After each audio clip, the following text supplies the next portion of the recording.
Hey guys, welcome back to the channel. Before we start, I have to give credit where credit is due. All this information was conveyed to me by the Patrick Swayze group chat on Instagram that I am now conveying onto you.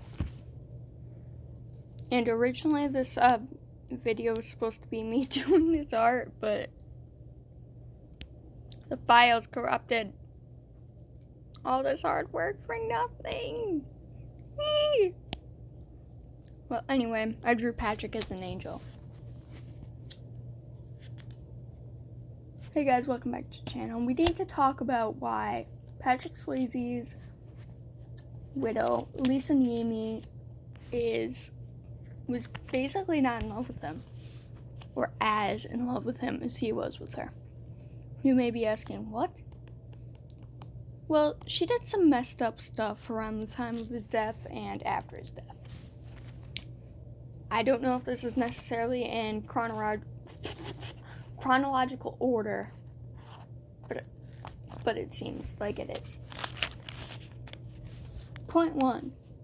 Lisa didn't take Patrick's last name until after his death, for profit. She profited off of his last name. According to his brother, Don Swayze, Patrick was heartbroken when she decided, oh, I'm not going to take your name. But, Patrick isn't really the type of person to, force someone to do something they don't want to do. Patrick was a very nice guy from what I've heard in the I Am Patrick Swayze documentary.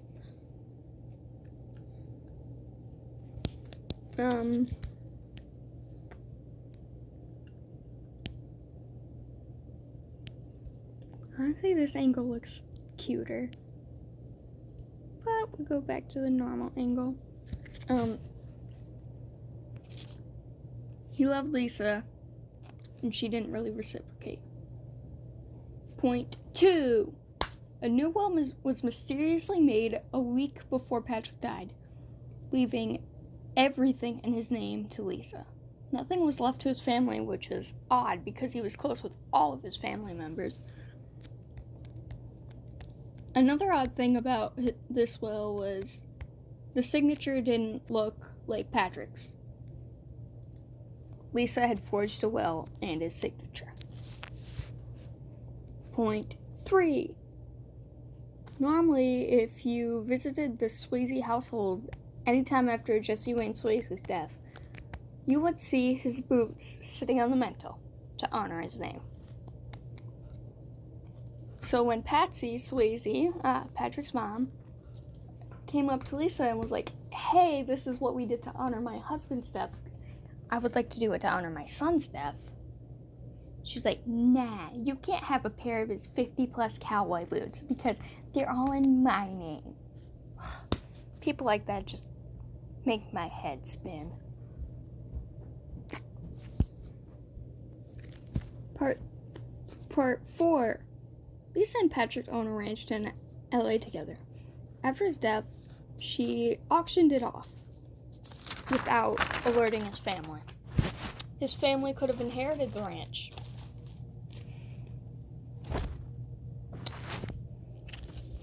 Point 5. When Patsy died unexpectedly in 2013, Swayzes were having a hard time financially and asked Lisa for funeral help. She said no, leaving the family to pay themselves. This caused their home to become foreclosed, and some of their stuff was not taken out of the house, so a lot of family relics went missing. Point 6, or 6 in French. Point 6. Lisa got remarried only 5 years after Patrick's death. Not alerting the Swayzes. Of course, she wouldn't have to, but it would be nice to, that way she could get out of their hair and vice versa.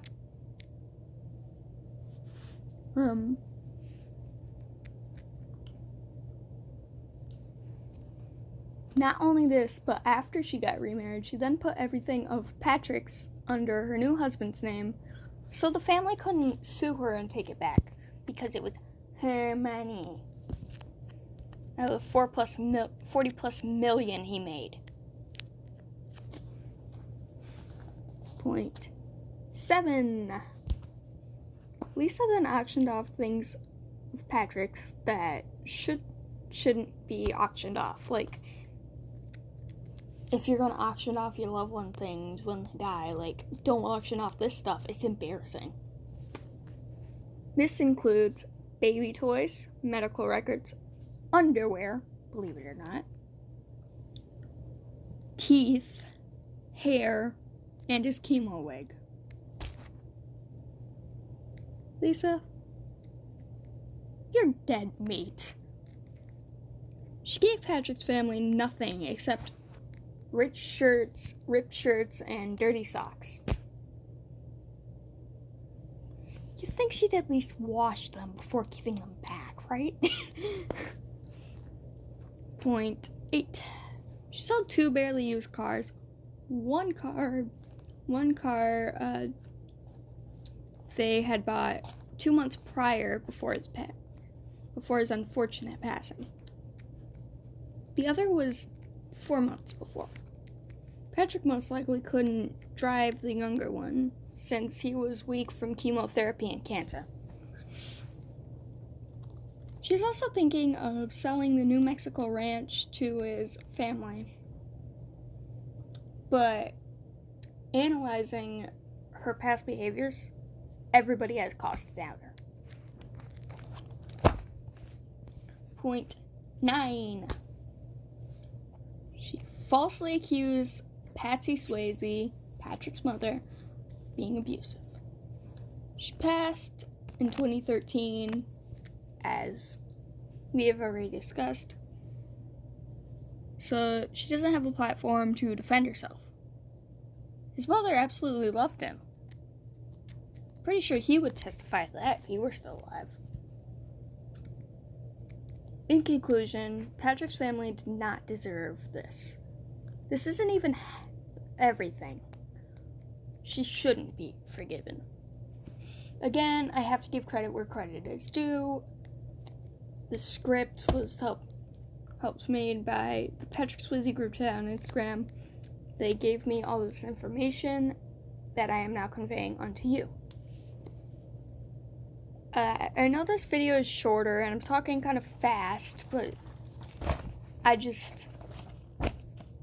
don't want to monetize my channel one day and make money off of the crap that she's done.